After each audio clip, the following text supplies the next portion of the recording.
When Eleanor Blackwell died in the winter of 1892, the town of Hollow Creek fell silent. Her funeral was brief, held behind closed doors, and by evening the gates of the Blackwell mansion had been locked.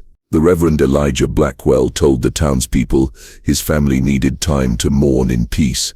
But what followed was not grief, it was disappearance. The windows were boarded, the garden untended, and the once lively sound of church bells faded from the valley.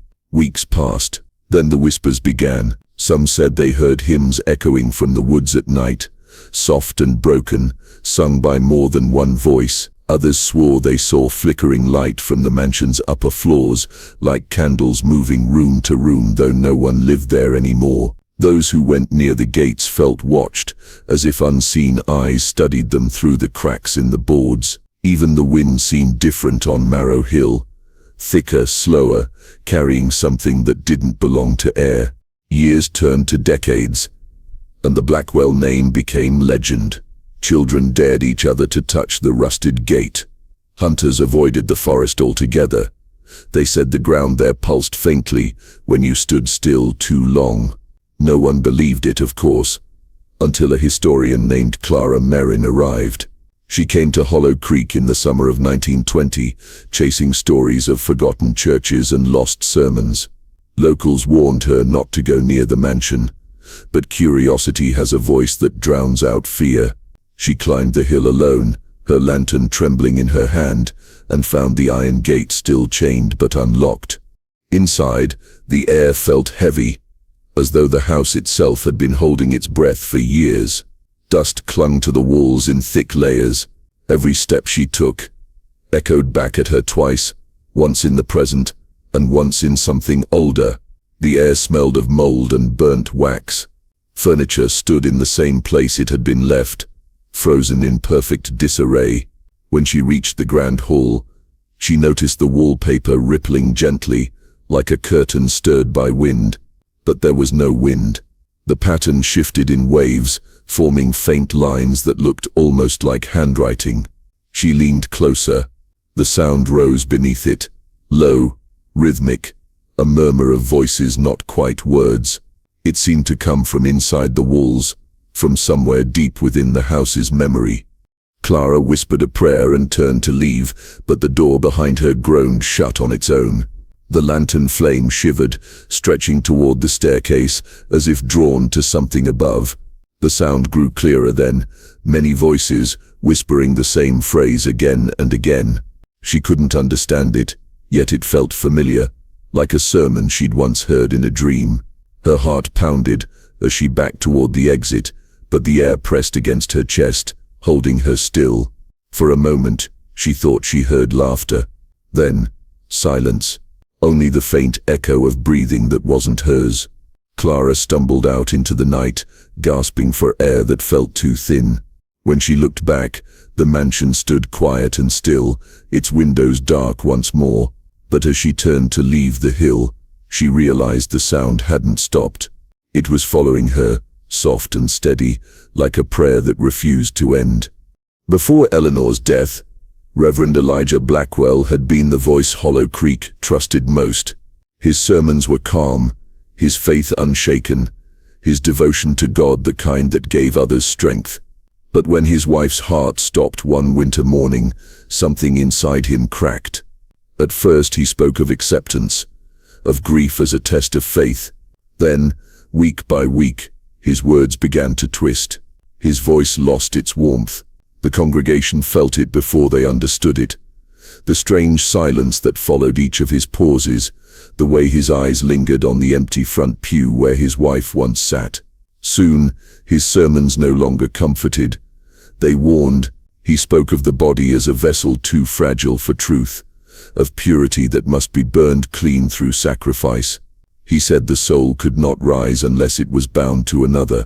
When the elders confronted him, Elijah smiled gently, almost pitying them. "You hear with ears," he said, "but not with spirit." They removed him from the pulpit the next day. He never returned to church. Instead, he locked himself away in the mansion on Marrow Hill, sealing the gates and dismissing his servants. Only his daughters remained. Harriet, the elder, quiet and obedient, and Eliza, the one who still asked questions. Neighbors sometimes saw them through the upper windows, dressed in white, their father between them, leading them in prayer. The chanting carried faintly across the valley at dusk, strange and circular, as though the words were folding in on themselves. In his journals, recovered decades later, investigators found page after page filled with symbols, spirals, and broken verses from scripture. The ink was dark, uneven, sometimes smeared by fingerprints. Forensic experts confirmed what the historian already suspected. The writing wasn't done with ink at all. It was blood, his own. Between the symbols were fragments of his thoughts, sentences half-finished, all pointing to one idea: union. Hearts must not beat apart. One note read, "To purify love, divide the self." Another page simply said, "Eleanor waits." Over time, Elijah's sermons became rituals. He spoke only to his daughters now, calling them the continuation, his chosen vessels. He told them their mother's spirit would not rest until the family became whole again. What that meant, no one knew. The church elders burned his remaining correspondence, afraid his words might infect others. But some letters survived, hidden in an old family Bible. In them, Elijah describes a light that spoke to him in dreams, telling him that God was not above but within, that heaven was something one could build with devotion and will. By the time his neighbors realized how far he had gone, it was too late. The bells of Hollow Creek stopped ringing. The church doors stayed closed, and from the mansion at night came the slow, steady rhythm of prayer, 3 voices breathing as one. After the Reverend withdrew from the world, the mansion grew still. The townspeople noticed first that the music had stopped. For years, the laughter of the Blackwell sisters had drifted down the hill at dusk, their piano echoing through open windows. Now, even the birds avoided that place. Curtains stayed drawn, and candles flickered behind them long past midnight. The servants who remained inside the mansion spoke little when they came into town for supplies. They avoided questions, their eyes sunken, their hands trembling. One by one, they left without collecting pay, whispering that the mirrors in the house no longer showed reflections, but something that moved behind them. The last to leave was a maid named Clara Wynne. Her letter, discovered decades later in a local archive, told of what happened after the Reverend closed the church for good. She wrote of strange gatherings in the cellar each night, where he would read from a leather-bound book too worn to have words. The daughters knelt before him, repeating verses that made no sense, syllables that rose and fell like breathing. They sounded like prayers, she wrote, but they weren't meant for heaven. She described a smell of iron and candle soot that filled the air until she could barely breathe. When she tried to flee, she found every door bolted from the inside. Weeks passed, and the sisters stopped speaking to anyone but their father. They moved like shadows, silent, graceful, identical in thought and motion. When Clara called to them, both turned their heads at once, as if connected by one heartbeat. "We are practicing silence," Harriet said softly. "He says the voice of God is heard only when we stop being ourselves." The maid left the mansion that night and never returned. From then on, no one saw the sisters again. The piano gathered dust, and ivy climbed the walls. The Reverend stopped sending letters to the parish. When a storm tore through Hollow Creek, lightning struck the mansion's bell tower, but no one came out to inspect the damage. Only faint light continued to burn in the cellar windows, steady, pulsing like a heartbeat. Decades later, when historians examined the ruins, they found strange carvings on the stone beneath the foundation, circles crossed by lines, resembling eyes, each inscribed with the initials H and E. Nearby, a cracked mirror leaned against the wall, its surface fogged with what looked like fingerprints pressed from the inside. The legend that grew from that discovery was simple and terrible. The sisters had not vanished. They had merged, bound to the echoes of their father's voice, their thoughts entwined until they were no longer two but one. Those who step near the remains of the mansion claim they sometimes hear faint piano notes beneath the wind, two keys struck together, always in perfect harmony, waiting for someone to answer. On the night of October 12, 1896, a red glow rose over Marrow Hill. It began as a faint shimmer behind the trees, like dawn arriving too early, then swelled into a pulsing light that painted the clouds above Hollow Creek the color of blood. People stepped out of their homes, watching the hilltop where the Blackwell mansion stood, silhouetted against the sky. Some said they heard hymns drifting down through the fog. Others swore it was screaming. One farmer claimed the sound changed halfway through the night. What began as agony turned into laughter, soft at first, then wild and unbroken, echoing until it stopped all at once. By morning, the hill was silent. The mansion's iron gates were closed, its doors sealed tight from within. No messenger came, no servant appeared. A few townsmen gathered the courage to climb up the slope, but when they reached the front porch, they found the lock fused and the air inside thick with the smell of burnt oil. They peered through the cracks in the boarded windows and saw nothing but darkness. Someone pressed an ear to the wood and whispered that he could still hear breathing. None dared break the door. The sheriff ordered the property left alone, claiming the Reverend and his daughters had finally gone mad and perished in their own fire of faith. No one argued. The town turned away, and the mansion was left to rot behind its gates. For 25 years, no one entered Marrow Hill. The building became a wound on the horizon, too strange to approach, too heavy to forget. Children grew up hearing its story whispered at night, the tale of the unbinding, the night when the family tried to become whole. It wasn't until 1921 that the house was opened again. A historical society from Boston arrived, eager to study what remained of the infamous preacher's estate. They forced the doors open, and the air that rushed out was so stale and cold it felt alive. Dust hung thick in the light, and everywhere they stepped, they found clocks, grandfather clocks, pocket watches, even wall pendulums, all frozen at the exact same time, 3:13 a.m.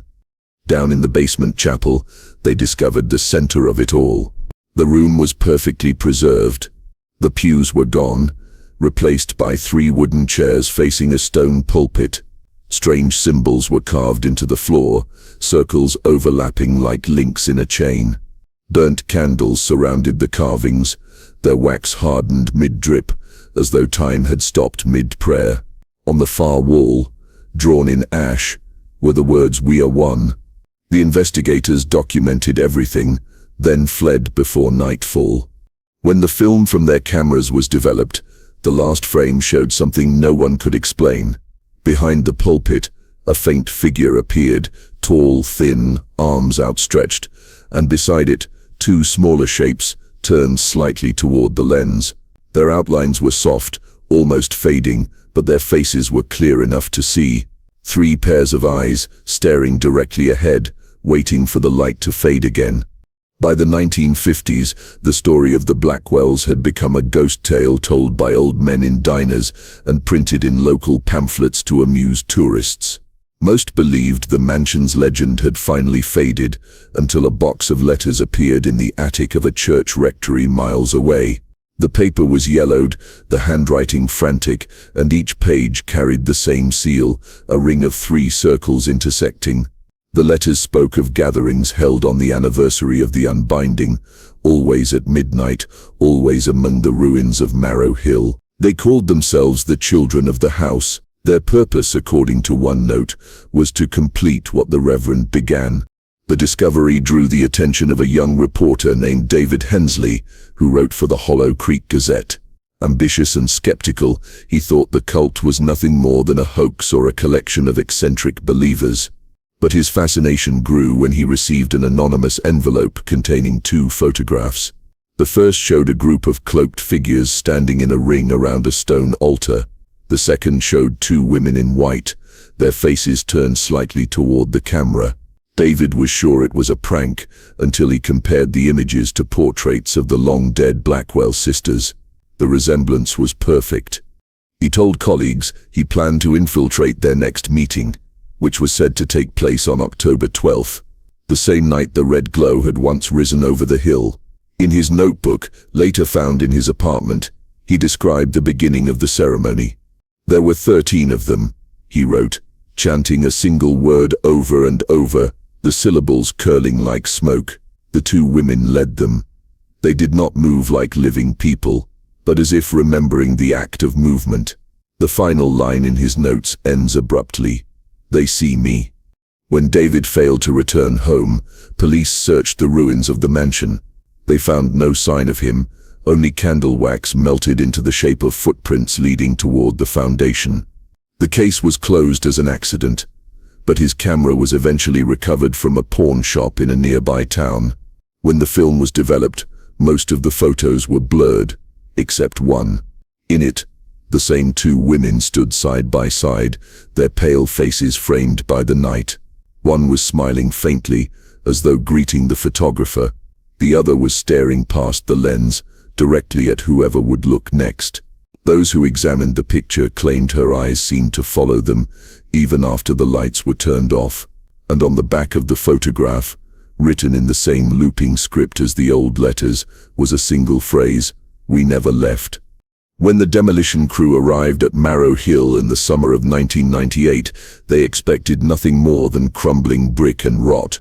The town had finally voted to tear down what was left of the Blackwell mansion, its walls sagging, its windows blind. But on the 3rd day of clearing the basement, one of the workers struck metal beneath the chapel floor. It was a small tin box, sealed with rust, and wrapped in what looked like oil-stained cloth. Inside were 3 16mm film reels, perfectly preserved despite the damp. Each was labeled in careful handwriting, "The Union." The footage was sent to a restoration team at the State Archive. What they saw, no one could easily explain. The first reel opened with the faint hiss of old film stock, followed by the image of a room dimly lit by candles. The camera shook as though the person behind it was trembling. In the center stood a tall mirror framed by ropes of dried flowers.